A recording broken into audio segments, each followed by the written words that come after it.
that now, she's no longer there, but it was actually, it wasn't a personal purchase. It was actually Fulton County purchased them. And so last I heard is they're still hanging there, even though we have the new mayor.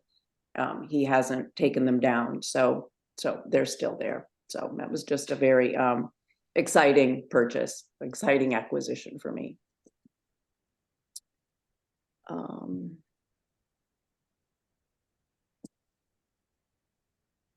Okay. And now here again, sort of some inspiration. So around 2018-ish. Here, I'll let it. Living with the law. Living with the law. We'll see. They haven't stung me this year yet. I kind of push the limits, but we'll see.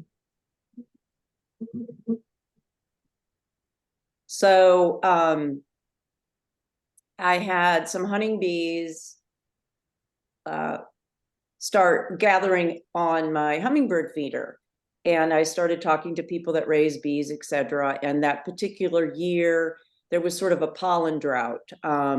What happens in Atlanta when we have these really warm winters, a lot of times things will bloom really early in the spring.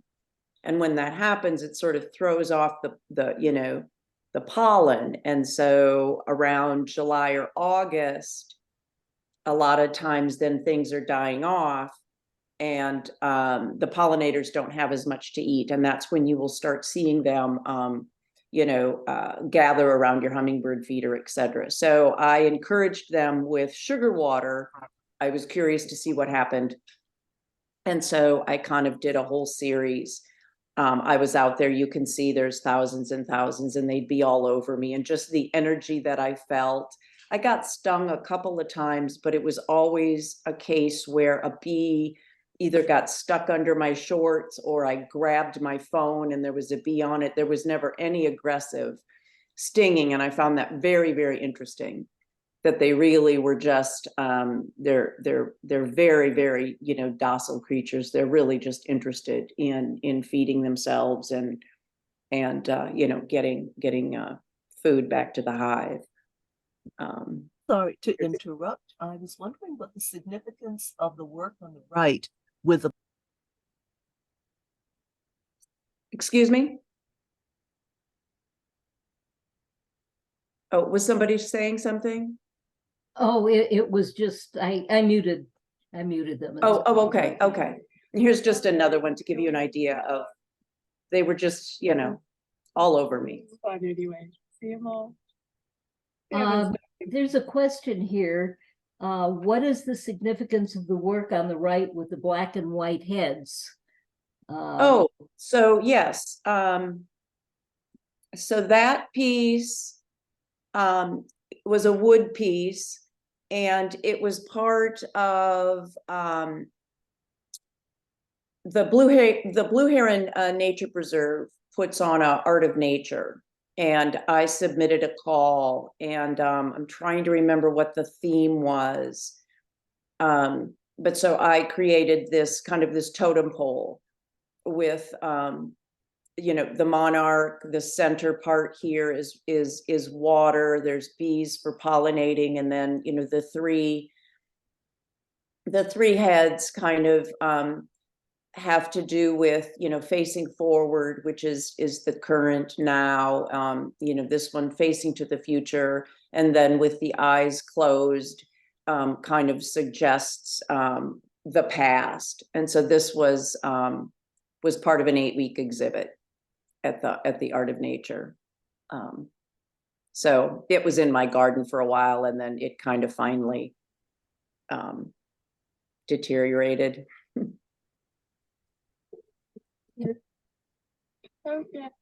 Okay, and so then this is some of the work that came out of that. These are mixed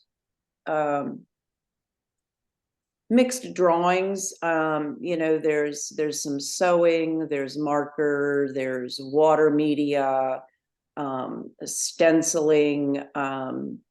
These are about 20 by 28. So I did a whole series just kind of dealing with that pollinating energy. These are called symbiosis. the whole idea of, symbiotic relationships and how a lot of things depend on other things to keep the balance and the cycle going. And then this is also of the same collection, the same series. I tend to work when I decide on either a title or an idea, I usually like to work and make like a collection or a series. And so I usually decide I'm at least going to do 10 of something, because then you can really take your idea and push it. And then, you've got a whole collection of at least, 10, 20 pieces that kind of are the, either around the same size, same idea, same title, etc. So this is symbiosis as well. I just started, cutting and pasting and shaping the paper to kind of break out of the rectangle. I'm always trying to figure out a way to break out of the rectangle. And how to do that is just take the piece of paper and rip it in half. And then here's some smaller pieces, again, dealing with, they're kind of almost becoming wing-like, butterfly-like, again, shaped. Now these, I did several small. So these are about 11 by 14. And you can see in there, some of the sewing. The middle pieces are some old handmade paper that I had just, from years ago that I had made years ago. And sort of, incorporating it. It's collage, but then, I kind of, do the push and pull. Some of it's collage, and then you bring the drawing back in. And then, I frame these sort of in a floated frame, so it gives them space. Here's just a couple more. So I was really incorporating kind of that bee imagery in these. And then I was taking that same idea of the honeybee and started working in some fabrics. So I started creating, these little hexagon shapes out of fabric and created this installation piece with kind of wood. It's kind of tree-like. It's on the right. It's a little hard to kind of get a sense of what it looked like, but then I also had some lights kind of flickering behind it. And the Blue Heron Nature Preserve, it's here in Atlanta. It's just a little area they keep trying to get more, get the city to give more and more land, and they're kind of behind there's different trails behind condos and living areas, and it's about 3 or so miles now. If you ever come into Atlanta, it's a nice little nature preserve right here in Buckhead. That and they ended up purchasing that piece, which was really nice. And here, of course, is my cat again. She likes to really get in the mix. And here on the left is just I've got my sewing machine, and just, I tend to, when I work on a project like this, I kind of go en masse. I'm like, okay, I'm just going to create a bunch of these fabric pieces. And you'll see some of them actually have printmaking on them that I've, painted and done some patterning on the fabric itself.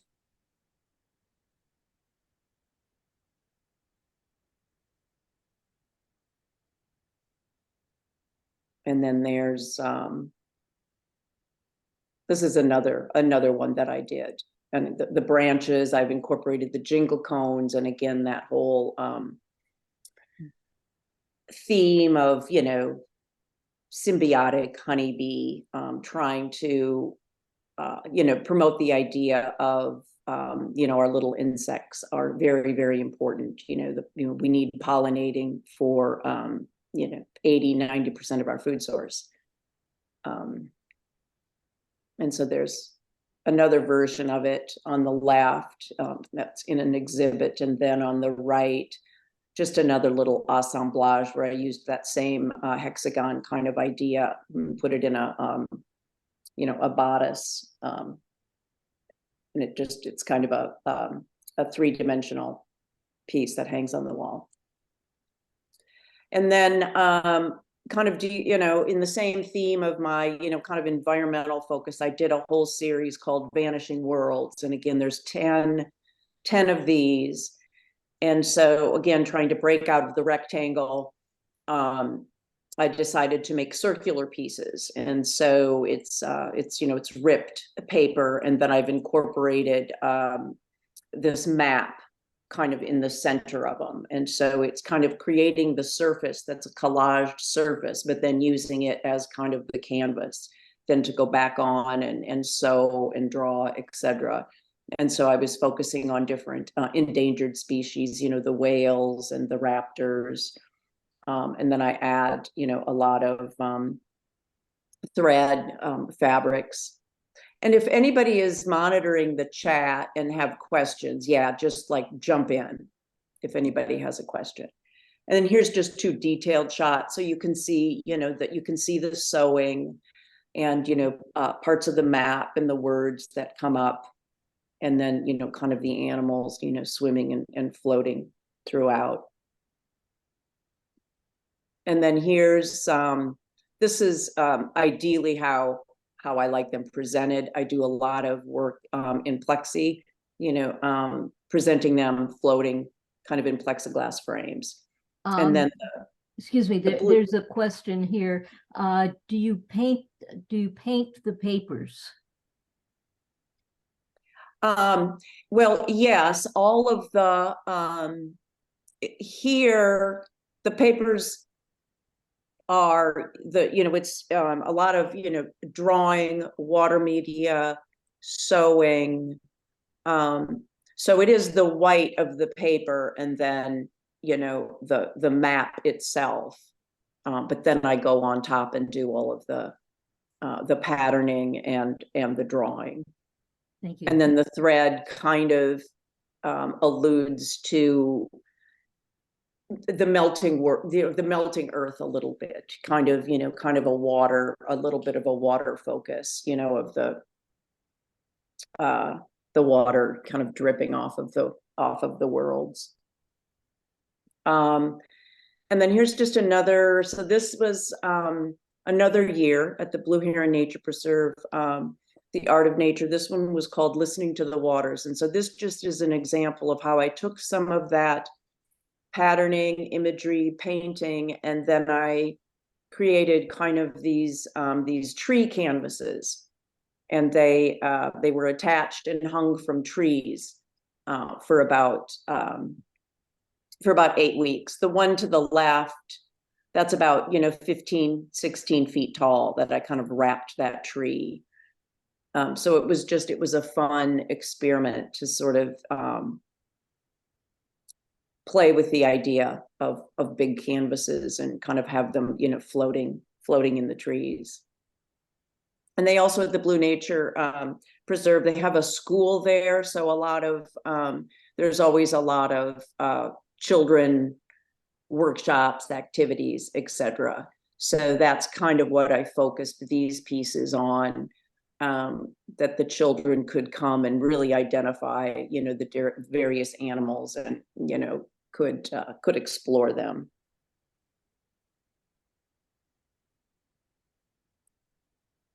Sean says the Vanishing Worlds round picked pieces remind me of Native American shields.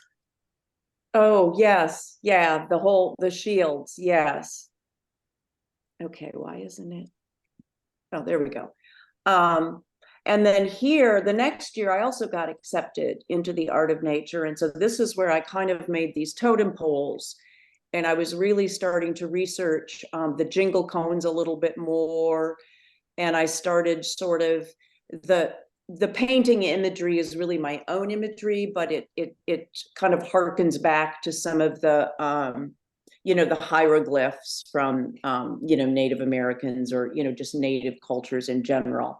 And so this was COVID, and so these were called prayer posts with sounds for healing. And so I started researching these jingle cones that you see in powwows on the women's dresses, when they dance. And interestingly enough, they came about during the early 1900s during the flu pandemics that were really devastating the Native American populations. So I kind of thought that that was interesting, given the fact that now we were, you know, in this COVID respiratory illness that was also decimating a lot of people. So I thought that there was really almost, you know, a connection. The cones were meant to sound like water when the women danced, and it was supposed to be a very healing sound, praying to the water for healing. And so I started incorporating that into my work. And so here's an example.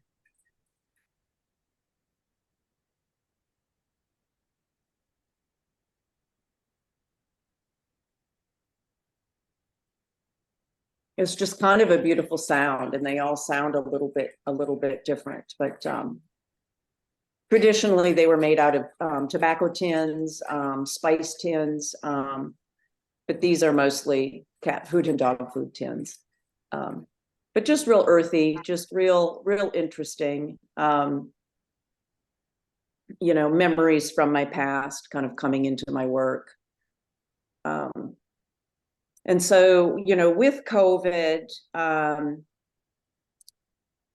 and George Floyd and everything that was going on, it was just, you know, breathe, breathe, breathe, and I can't breathe. And so I really started incorporating that word breathe into a lot of my work. And so this piece, you know, it incorporates the jingle cones kind of as, you know, as a prayer for healing. And then, you know, just the breathe.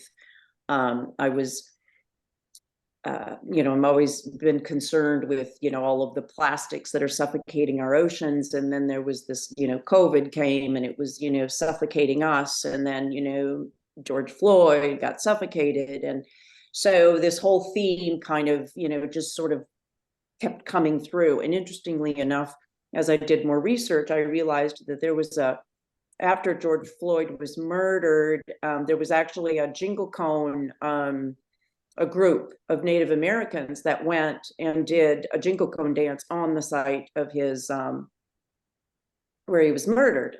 So I thought, well, that's kind of all connecting in an interesting way. And here's some another more question. Okay. Esther Perlman wants to know, what kind of camera did you use for these incredible art? You know, I just use my iPhone. Most of them, I mean, some I've had professionally taken, but most of them, you know, you just have to figure out how to use your iPhone.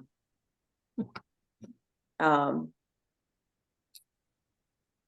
mean, I used to have, you know, cameras, etc. And I mean, I took photography way back in the day and was, you know, in the dark room and, you know, developing the film and all of that, which I loved.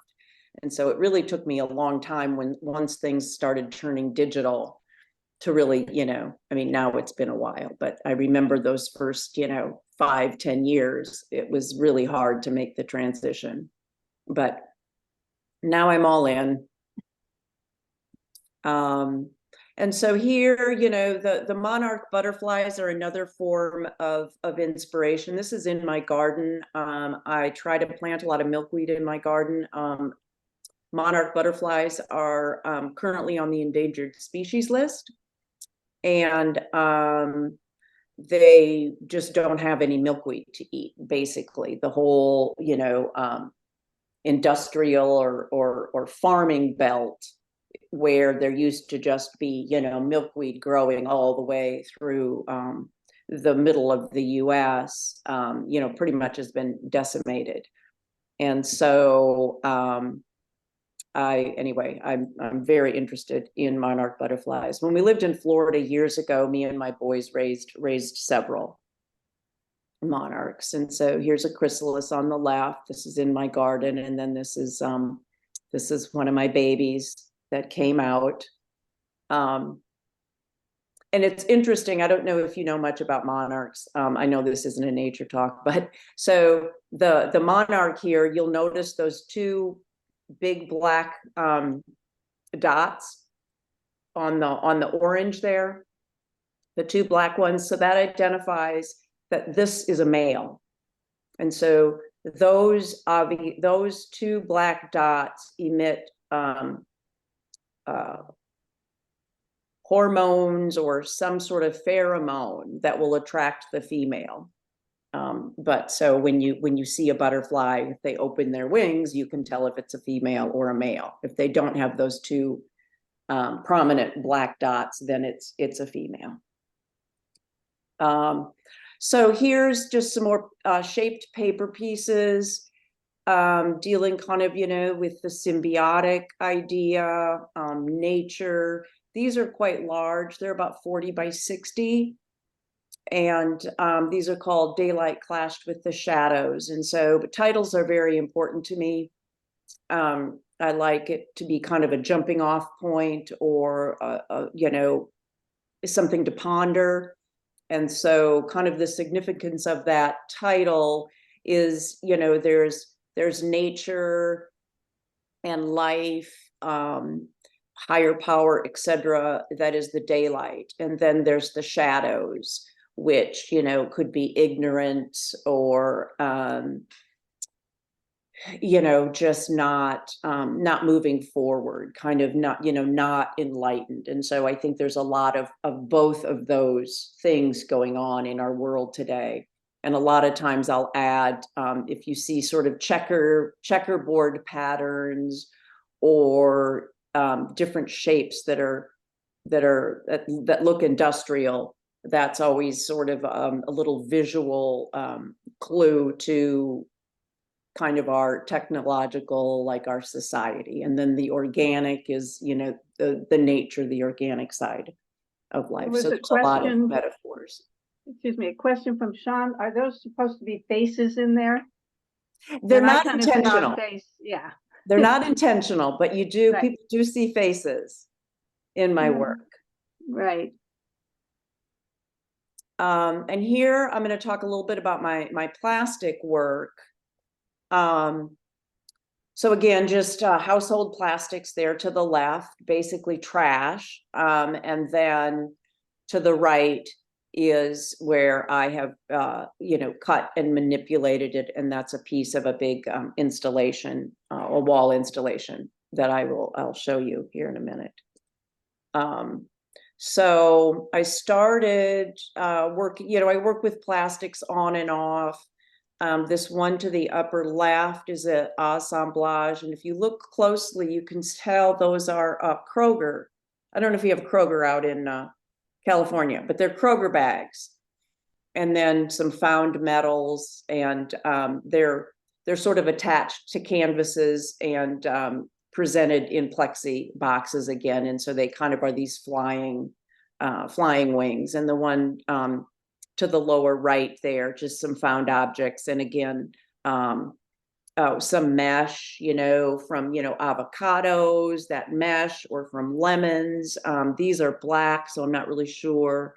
And, black plastic bags, etc.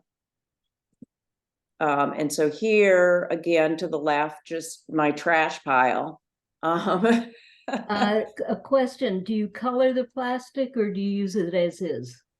I use it as is. All of the color of the plastic is the plastic itself.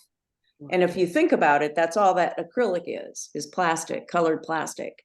And so, our household plastics, if you look at it, other than marketing and packaging, they put all these wonderful patterns, colors, shapes on packaging, so you'll buy it, right? So you grab whatever you're going to grab. Everything's encased in plastic. You bring it home and then you throw it away. But if you start looking at it, like even a Target bag, right, with the red, Target circle, or a case of water, when you take it off, it's got these wonderful, like, blue lines. Like, so in the right, that blue piece to the upper left, that's probably a lot of packaging from cases of water bottles, etc. And so, I kind of built this big table and I cut and layer and then melt it just with an iron. It's a real primitive method, just between parchment paper. But I've built a big, huge table. So sometimes it might take me about 8 hours just to cut and to pattern and layer all the plastic. And then the melting process is really just a one-time over 5-minute melt. And then, you know, you get to see kind of the surprise that it makes. And so this is a picture of my studio, again, working with some things on the wall, some plastic. The center part is wood, the piece on the wall. And then you'll see in the center of the room, I'm starting a new series called Habitat. And then I've got my fabrics and, you know, my metals, and you can see all sorts of, you know, different kind of materials that I use in this studio shot. You know, I've always got my sewing machine nearby. And what do you melt the plastic with? Just a clothes iron, just between parchment. So like I said, I have built kind of a, like here to the right, that big table, I have a big board that's lined with parchment. And so I would build it on the parchment paper and then, you know, put paper over it and then, you know, just melt it. And different plastics melt differently. So you kind of figure out what melts what way, what gives you kind of a lacy, you know, feel, what's more like a solid. And then, you know, in some of these, like if you see the little circles in the center there, so the like water bottles or any sort of container, when you open it, you know how there's that ring that's left on the top, you know, that little ring of plastic. Once you like open a bottle of water, it's got that tiny little ring. So I pull those off the bottle. And so then I get these nice circles. And so this is a big, this has been one of my largest pieces, the one to the left. It's called Searching for a New Way to Breathe. And so that center spine is cut and painted wood. And then I've added some of the jingle cones, as you can see here to the right. And then I'm starting to incorporate chain in my work as well. It just has a lot of different meanings. It sort of has historic meanings. It can, you know, a chain can be, you know, binding and be like imprisonment, but it also can be connection and strong and strength. So there's a lot of kind of a lot of storyline behind chain that I use. And so here is the finished piece. The image to the left was a show that I did in 2022 at Gallery 100 downtown Atlanta. And so they had this wall here to the left, and they said, you can do whatever you want. And I said, are you sure? And I said, okay. So I made this piece specifically for that wall. And so just in the wings, you know, there's birds up on top, and but all the wings, all the plastic is the color of the plastic itself. None of that is painted. And then they're kind of like these, they kind of end up being like little lace wings, and then they're just tacked up by little nails on the wall. This piece actually was in, this spring was in another show. It's Artfields, South Carolina. I don't know if you've heard of it. It's kind of a Southeast, it's been going on for about 11 years now, but this piece actually got purchased and is going to go in somebody's home, which I have to go back down and install once they let me know that the house is finished. And then here's just another piece. And I've started incorporating some lights behind it. You can't really see, that wall was a little funky because it had these doors to the left, but this was up at Brunel, the Brunel Galleries at Brunel University. And so the image to the right, that big metal, kind of brown metal piece, was a piece of an old chair, an old patio chair. So sometimes I find things, shapes, then I save, and I like combining them together. And here's just excuse me, there's a question on that. How do you deal with working with non-archival materials? I don't really worry about it too much. Basically, you mean like the plastic? I mean, part of me is like the plastic is pretty archival. It's going to outlive all of us. And then the wood, I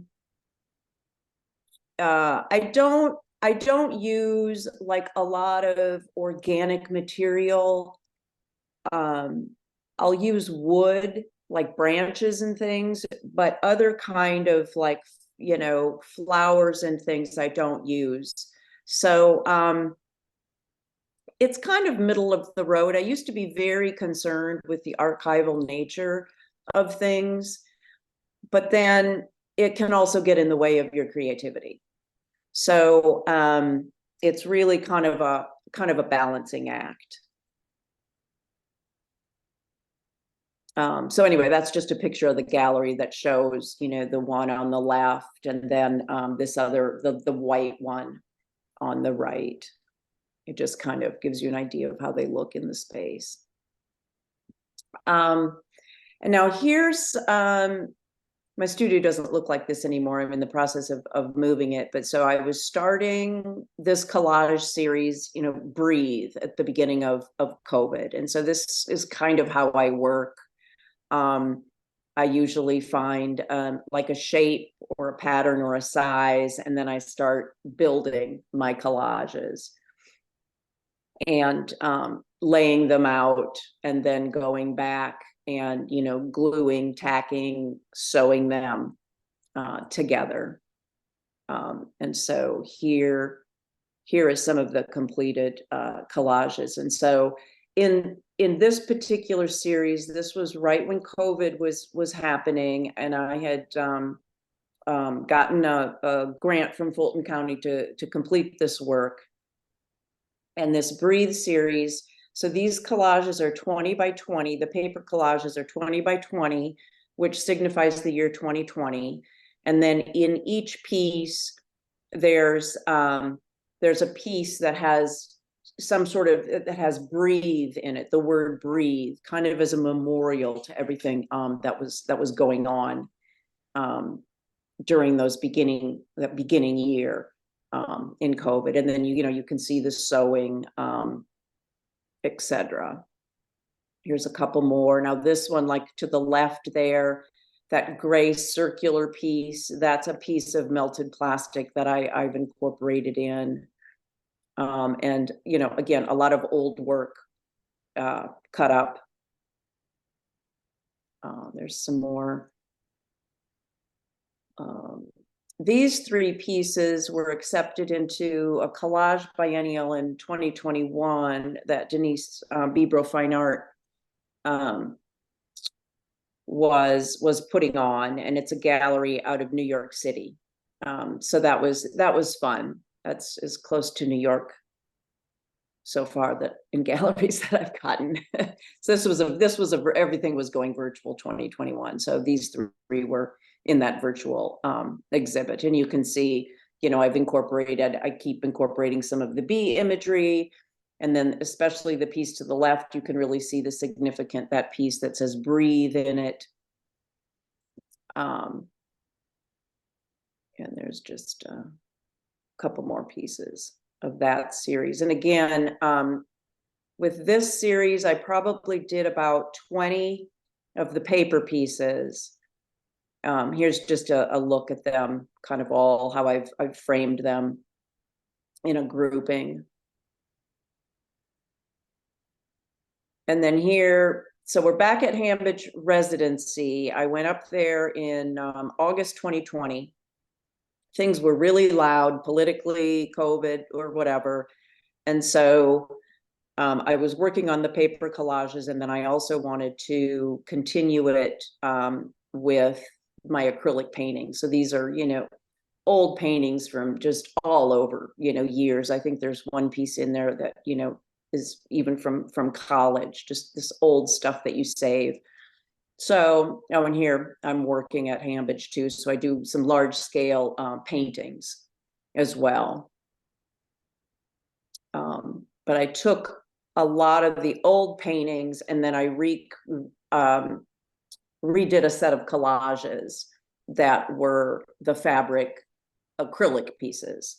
And I have about 20 of those as well. And to the left is just another, some materials I use, grommets. I use grommets quite a bit as a hanging mechanism, as just a visual, another visual element, and also to, as a construction element, really to, if there's some really thick pieces, I kind of grommet them together.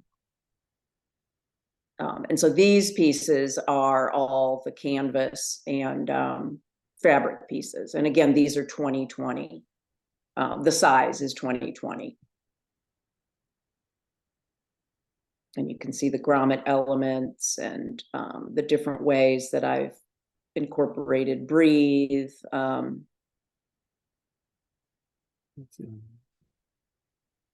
And so the one to the left here, that blue is actually the blue from the masks that we were all wearing. It's actually a pretty blue, and I've kind of incorporated it in that piece.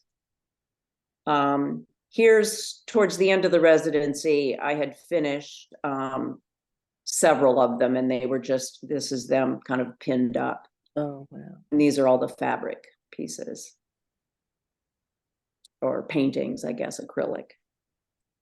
And then here's an example of, so the painting pieces, I didn't want to frame behind glass because they're more like paintings. And so I designed these plexiglass kind of presentation panels, because I figured that, again, added to the story. We were all living behind plexiglass. And so I wanted that to be part of the story. So these are mounted on plexiglass that then is just a little reliefed from the wall. Here's an example of them hanging. So you can kind of see how they're presented. I'm sorry, how do you hang them? How do you put wires on the back? Well, in the back, actually, there's one of those little, it's like a claw, where there's like a V on one side. And so then you drill in, I don't even know what it's called. You drill in a piece of plastic, and then it sort of just sits on it. They're not actually wired. So they're a little bit difficult. Some hanging systems, you can't hang them because you basically have to drill the piece that secures it to the wall, and then it just kind of latches on. I see. I need to figure out what that actually is called. It's kind of like a claw. And then here's some of the finished big paintings again in the Breathe series.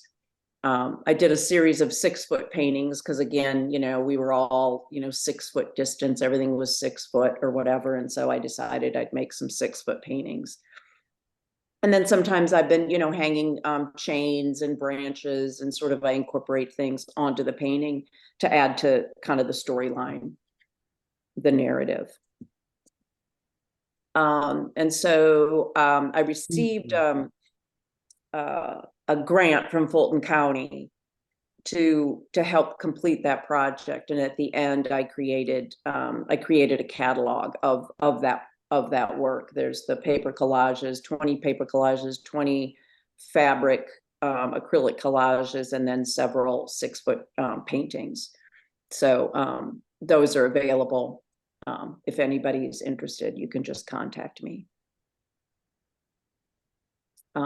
And then, so remember at the beginning when I was showing you my garden studio and the inspiration, and then there was some painted pieces. These are the finished works.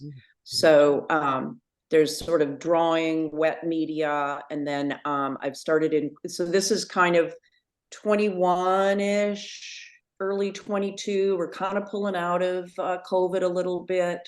So this is kind of called Breath Under Our Wings. That's getting a little more, hopeful. And again, the blue that is collaged within the work is the blue of the mask, of the surgical masks that we were wearing. And then the globes, you can see that that's made up of the word breathe. And then, the flight patterns of the birds, etc. And then this is another little series. This is sort of what I do when I'm sitting and watching TV. There are some little collaged elements from magazines that sometimes I just rip out little sections. And then these are about, 8 by 10. And then I kind of collage and I draw and I doodle, and then I bring them and do the sewing. So there's a whole group called Can We Come Out and Play? Because it was just starting, things were kind of starting to open up, and and like on the one on the left, just some zipper items from a little, chain purse. And on the right, sometimes I'll just have the staple, actually be part of the work, and some sewing. So it's just incorporating a lot of different things. Here's just a couple more.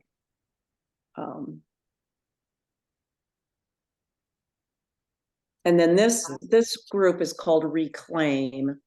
And so these pieces are all, so the tan, these are small too. They're framed like 11 by 14. But so the tan part is tea bags, old tea bags.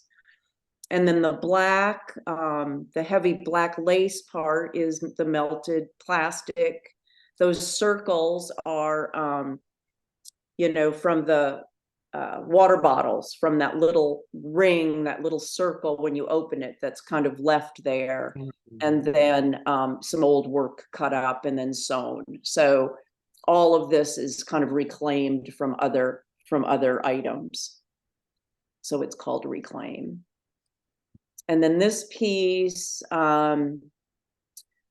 it's maybe 5 by 8, and again, just some found items, some drawing pieces of paper, some melted plastic, a little, a bit of fabric, this big metal ring. So this is just called Reclaim Her, because again, it's just all these kind of repurposed pieces, and it's an assemblage that's on the wall. It almost looks kind of mermaid-like. And then I add the chain again. And then this is one of the newer series that I've been working on. Let me see, I'll start. And there's my cat again, trying to figure out what the feather is. She's my assistant. Whoops. So in this series, these are about like 22 by 28. And I wanted to create the idea of a habitat. A habitat is, it should be healthy. It's where, everything is contained to make an organism survive. And that's really what we need, is more healthy habitats. We can't just have one thing healthy and then everything else unhealthy. You really need the whole system to work to make it healthy. And so I wanted to kind of incorporate what was going on. So these do have some nature items, like a piece of wood, some chain. I did a lot of burning of the edges in this group, because it was right when there were all sorts of fires going on in Australia. And so, that's kind of, part of our story, is the burning world.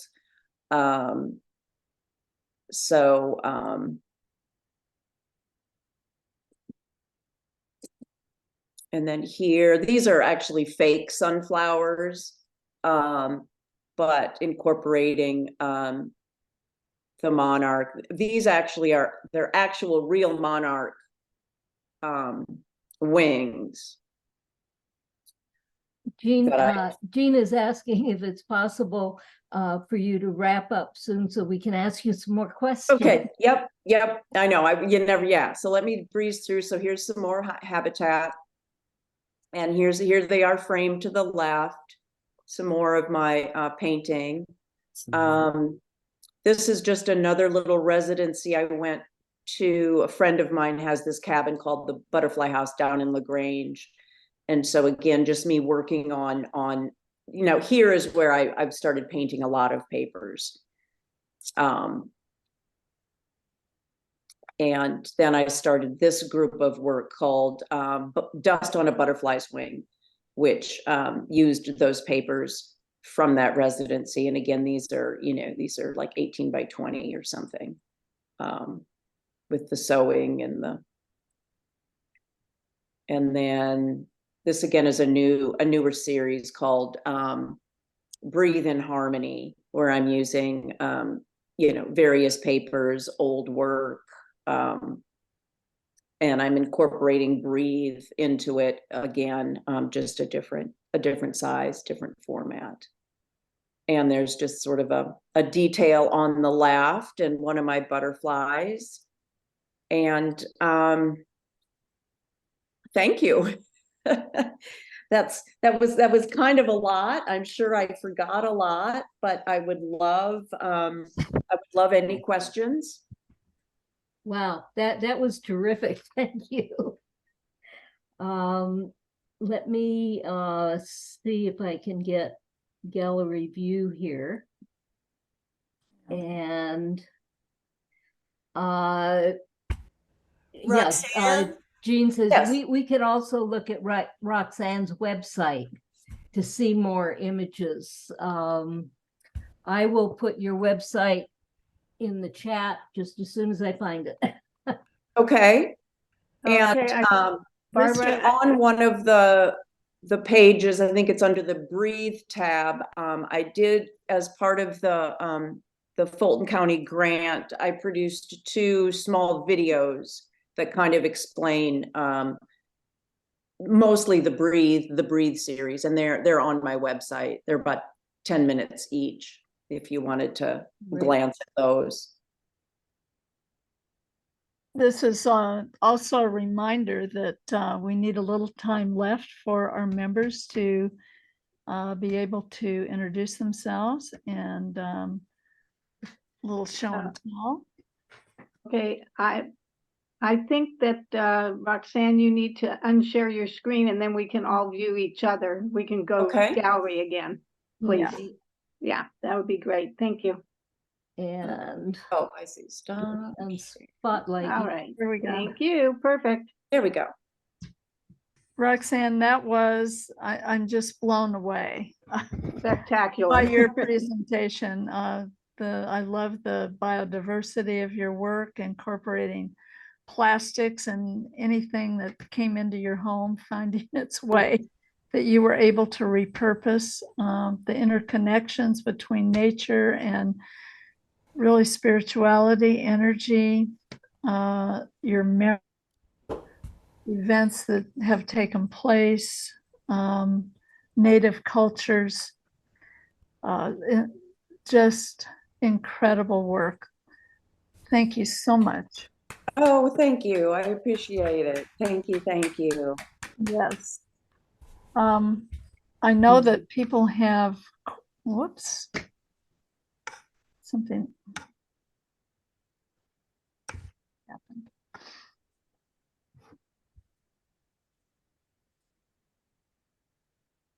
Also, if you do workshops, you might post some of that, Roxane. Okay, I haven't, really haven't. Years ago I did, but that might be something that, you know, I might be looking to in the future. Well, keep us posted, please. This was a real feast. So Yeah, thank it would you, be thank fun you to do a so workshop. much. There are questions in the chat. we do record the chat questions. Is that correct, Barbara? Yeah, we've mostly verbalized them, but there are a couple more. One is Karen wants to know, how are you mounting some of these pieces, like the one that looked like a mermaid? Right now, they're just mounted right to the wall. They're just sort of tacked to the wall. So, you know, they've been displayed in, you know, various shows that allow that sort of thing.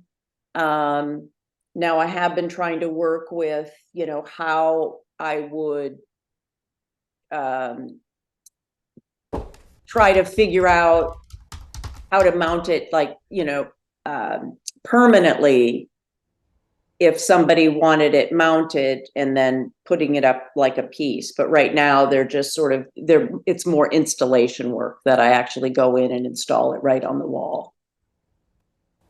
And so with the big, large piece, that huge white and, you know, red piece that was purchased, when I go back to her home, it'll just be, you know, tacked on the wall.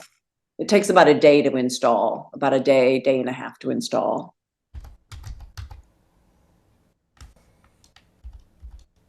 Okay, there's one Okay, other, is that about it, Barbara?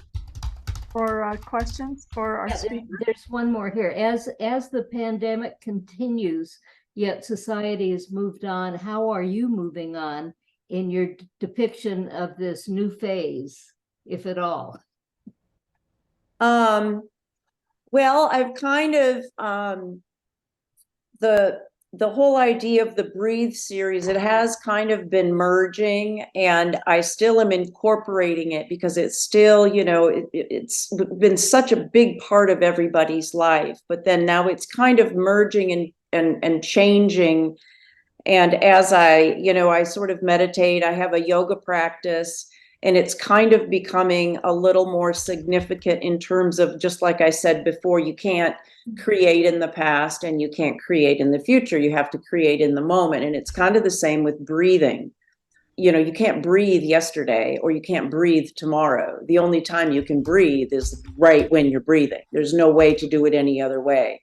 So that's what's kind of, I'm carrying that word forward in my work more as kind of an immediate, you know, when we create, we're present in the moment, which I think is really, really important.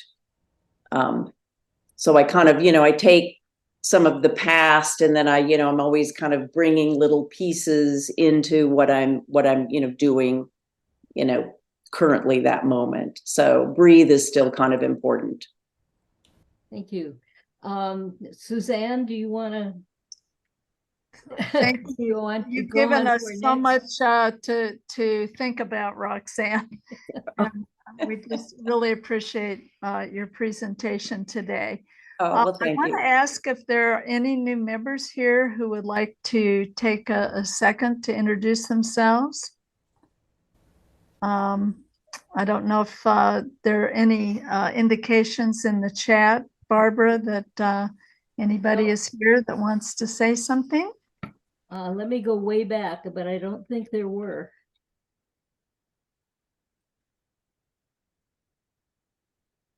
No? No, there's some information in the chat that will be on the website that people can look at, but okay, well, that's does anyone here have any announcements about shows they may be in? SP, I know you do, and you put your information in chat. I saw that. SP, yeah. Yes. Want me to, yeah, look at it. I put it in as soon as we started. So if you scroll up to the top of the chat, I put in the website, and it's an art talk, and it's in, a lot of us live in the Pasadena area. This is a fun show. It's at a library, and it's at the Linda Vista branch, which is that road that goes up to Arts Center. It's a great group of artists, very friendly. And it is called Visual Fiction. famous titles reimagined, and we were all inspired by books from the library. And there will be a talk tomorrow, and then the closing reception will be December 2nd, and that will be sort of like a little party, like an open house from 1 until 2. Here is what the flyer looked like, and come because you will definitely get your bookmark. Oh, See, the opening information or invitation are on our bookmarks. So I have lots of bookmarks for everybody. now, is this going to be recorded at all? Are they recording the art talk? You know what? No, it's We- in person. Oh. This is we're back to being in person. This is not a Zoom. I'm so glad that we have our collage group as Zoom, because again, we can have Roxane. It's like international. This is really just for us Los Angelinos, a little update here. So sorry about that. It is live in person. Anybody else? Carol and I are in an exhibit at the Makery in downtown Los Angeles, and she was there for the opening exhibit, which I missed, but the closing reception is a week from Sunday, November 26th from 2 to 5. It's downtown on Los Angeles Street. I'm still in my Zoom I meeting. understand. Oh, can you put that on the chat? I'll go to that. Okay. Have it in the let me chat? catch the address and I'll put it in the chat. Thank you. I'll go to that. And there frequently is entertainment. There was a lovely two-piece jazz group for the opening ceremony. I don't know if there's anything planned for the closing, but knowing Susan, who kind of heads it up, there probably will be entertainment as well. Oh, fun. Somebody, please, is Roxane, you have to talking fly in. to, mute yourself. I will have to. Early enough to get it. Somebody is talking. Can you please mute yourself? I think it's Jean. Oh, Did it. Okay, cool. And I want to do that. I was wrong.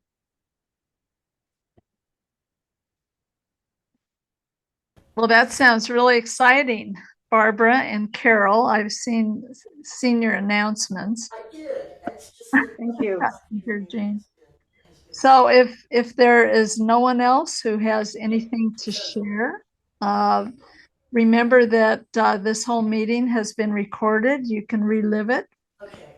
And thank you everyone for coming. We'll see you again in January. Have a wonderful Thanksgiving, a wonderful holiday Christmas, whatever you celebrate. And What time is it? let us know. Quaylene will put things in the newsletter in the meantime, so we'll know where we can go and what we can see. So that's it. Thank you, Roxane, for a wonderful presentation. Thank you so much for having me. I really appreciated it. Thank you. Fabulous. And thank you, Suzanne and Barbara.